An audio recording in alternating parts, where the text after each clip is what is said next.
একজন মুসলিম হিসেবে এই প্রশ্নগুলোর উত্তর আপনার জানা উচিত। দেখুন, আপনি কয়টির সঠিক উত্তর দিতে পারেন। প্রশ্ন 1, হযরত মুহাম্মদ সাল্লাল্লাহু আলাইহি ওয়াসাল্লামের দাদার নাম কি? A Abu Talib, B Abdullah, C Abdul Muttalib.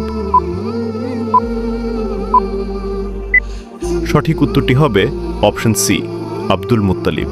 প্রশ্ন 2, হযরত মুহাম্মদ সাল্লাল্লাহু আলাইহি ওয়াসাল্লামের দাদির নাম কি? এ আমিনা, বি ফাতিমা বিনতে আমর, সি খাদিজা।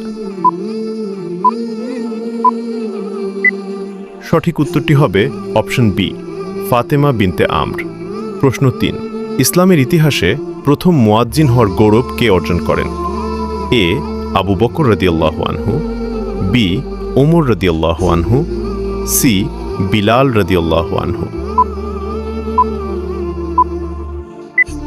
সঠিক উত্তরটি হবে অপশন সি, বিলাল রাদিয়াল্লাহু আনহু। প্রশ্ন 4, হযরত মুহাম্মদ সাল্লাল্লাহু আলাইহি ওয়াসাল্লাম মোট কতটি বিবাহ করেছিলেন? এ 4টি, বি 9টি, সি 11টি। উত্তরটি জানার আগে ভিডিওটি শেয়ার করুন। একটি ভালো কথা শেয়ার করাও সাদাকা। এই জ্ঞানটি শেয়ার করে আপনিও সাদাকায় জারিয়াহার অংশীদার হন। আপনার একটি শেয়ার হয়তো হাজারো মানুষকে সঠিক পথে আনবে। সঠিক উত্তরটি হবে অপশন সি, 11টি। আপনি কয়টি প্রশ্নের উত্তর দিতে পেরেছেন অবশ্যই কমেন্টে জানাবেন।